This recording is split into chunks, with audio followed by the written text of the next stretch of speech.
plenty, and remember our signals are 1, 10, 9. Although slavery ended in 1865, many African Americans are still stuck. 149 years later, generations of blacks are still struggling to find equality. But why do we need reparations? Some say the past is in the past. It's time to move on. But they fail to understand how the legacy of hundreds of years of slavery and the American-style apartheid continue to hurt the economic prospects of African Americans today. NYU sociologist Dalton Conley claims that the average black family has about 1/10 of the wealth of the typical white family. With that statistic, he studied how differences in household wealth impacted the next generation's economic situation. Keep in mind that for most of our history, blacks have been deprived of the opportunity to build wealth. It wasn't even until the 1960s that blacks became full citizens of the United States. His research showed that only the parents' levels of education and wealth really influenced a kid's performance in school and in future job market placings. Wealth, says Conley, more than any other socioeconomic measure, picks up long-term historical legacies that are being passed from generation to generation. Given this large wealth disparity between whites and blacks, there is an unequal playing field. Net worth impacts families in several important ways. Wealth provides a cushion against economic shocks. It helps people graduate high school more easily because they're not working as much, and it increases chances of getting a college degree. And then there are land and property issues. Ta-Nehisi Coates stated that a black family that has an income of $100,000 a year on average actually lives in a neighborhood that's comparable to a white family that makes $30,000 a year. Home values are a good indicator of the quality of local schools. That's a result of a virtuous cycle. Neighborhoods with more expensive real estate have healthier tax bases to fund their schools. Excellent schools then attract buyers and drive up home values. Are you beginning to see why a modern reparations scheme could really level out the playing field for blacks? Joshua Holland suggests a couple ideas for reparation plans that would allow African Americans to upgrade their social class. His ideas include college scholarships, cheap loans to start businesses, long-term financial assets, healthcare, housing, employment, and a universal program of education. Without some sort of reparations, the inequities that plague our economy and our country will only persist. I gave her one. I'm gonna give her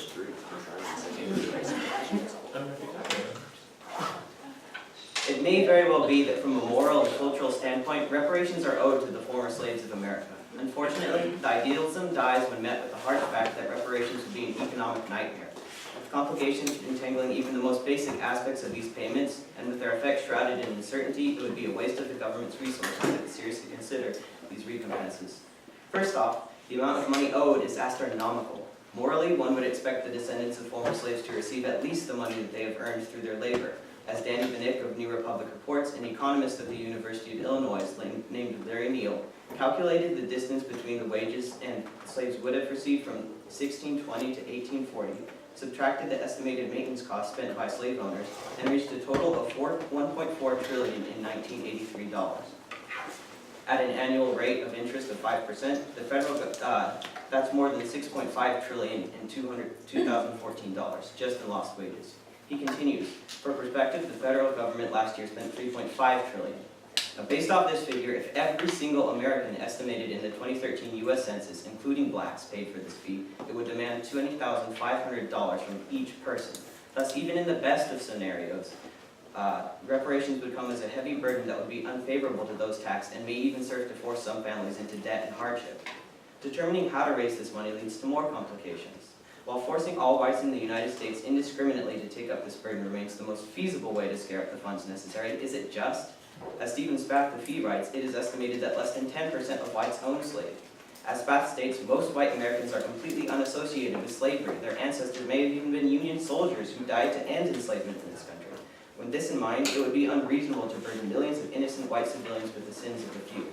Yet, if the government chooses to hunt down the descendants of slave owners, such a small population would be unable to run the aforementioned figure in any reasonable span of time. This paradoxical situation sums up the impracticality of reparations in a nutshell, further proving that investing serious time in them would be a waste of efforts. Finally, would the shifting of such a massive amount of funds create a lasting effect on the black community, especially in those lower economic classes? Unfortunately, the indications say that most African Americans lack the skills and mentality necessary to make the money last. As Kevin D. Williamson of National Review writes, a quarter of unmarried black men have no bank account and fewer than half of black households invest in stocks or similar financial instruments. In other words, blacks are financially risk-averse compared to the whites. Bearing this in mind, it is unlikely that reparations paid in the form of a single check would be invested, fostered, and turned into a long-term asset for poor blacks. And while some would argue that, regardless of this, shifting the money would stimulate the economy, increased taxes, the only method by which the funds could be collected, may lead to a decrease in spending as more people have less to spend. Thus, with an inordinate price tag that small populations drive this price from, and unclear economic effects, it becomes regrettably clear that reparations in America are impractical and should not be considered in full by the government. I want to start out with a quote, "It takes money to make money," a commonly known phrase completely relevant in the subject of African American reparations. I'd also like to make the point that the reparations we give to African Americans, who have come from generations of being enslaved, does not have to be just straight cash. Reparations can be in the form of land, which would benefit them, which would not give them opportunities to do hard things, but further education problems and give more job opportunities. For example, the prison system populations in America. Right now, African Americans make up 60% of inmates, and according to the Bureau of Justice and Statistics, 1 in every 3 black men can expect to go to prison in their lifetime. Similarly, according to the U.S. Sentencing Commission, African American offenders receive 10% longer sentences than whites do. Not only is this a burden to society in general, but actually devastating to our economy. In total, it costs the government about $24,000 per inmate, with an additional $5 billion in new prison construction. These numbers can be decreased if African Americans had a better foundation. In the long run, by giving African Americans money or land, they would press to have further education, which would lead to more college degrees and better job opportunities, lowering the number of African Americans in jail, therefore lowering the cost of money that our government is spending now on all of the inmates. By instilling more African Americans in the workplace, job percentages for the minority would increase, as well as generating more revenue for our economy. We have to look in the long run for setting a better foundation, rather than short term, and give African Americans the reparation they need to further better our economy. So my opponent previously stated that we should offer college scholarships to black people to help them in their education, and we should give them a universal education program to create an even playing field, and this will give them a better foundation. However, the prompt that we were given was, should the U.S. government seriously consider paying reparations to descendants of slaves? Not to the education programs, but directly to the descendants. In 1956, Japan paid reparations to the Philippines. $2,571,578,800. The organization and government level reparations Japan did pay did not always serve the intended purpose. The government paid for the reparations. And where did the money for these reparations come from? Taxes from the people. However, these reparations weren't beneficial to the Filipino as one would perceive them to be. The reparations, as stated by Carlos Kondo of the New York Times, is damaging Filipinos even further, diminishing their sense of pride and their ability to appreciate the past and learn from it. African Americans have a sense of pride because people like Martin Luther King and Barack Obama rose in society without reparations to give them that extra edge. They have pride in that. African Americans have pride that their people were allowed to do that without having some extra boost that would make them unequal in the playing field. Another factor in which Michael Tan, a sociologist and anthropologist who has been studying the impact of conflicts on Filipino calls national historical amnesia. It is a conscious effort by the Japanese to change the way Filipinos regard them and the creation of the ruling class of Filipinos of the ideology that, according to Tan, convinces us that we have to be grateful to them. Reparations is surrounded with great ethical, economical, and social conflict. There are no clear boundaries as to what is right or wrong. After all, it is nearly impossible to undo the centuries' worth of oppression inflicted upon black slaves and minorities.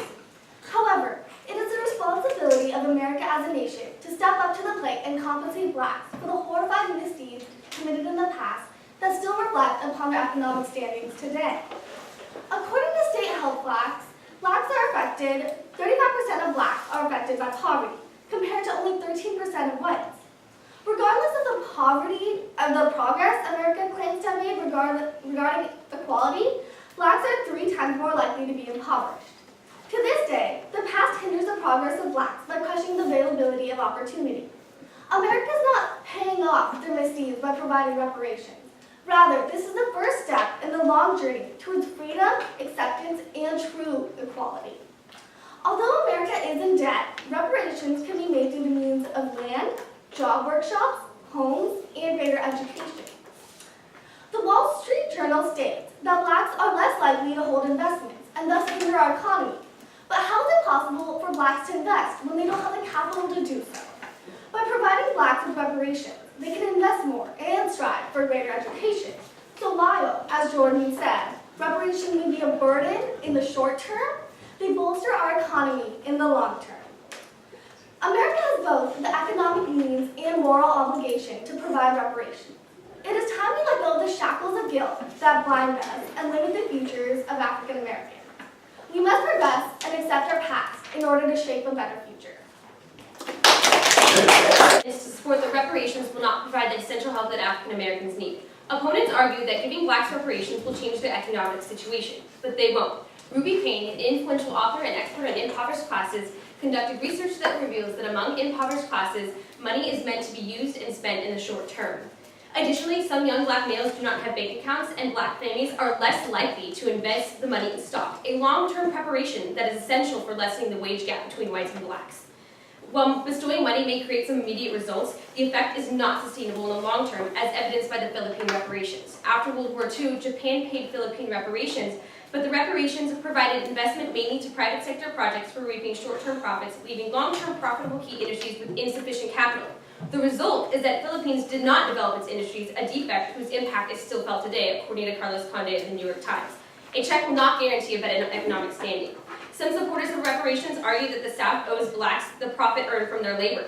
But while slave labor was instrumental in harvesting the vast amounts of tobacco and cotton, it is unclear whether or not the individual states profited off the labor.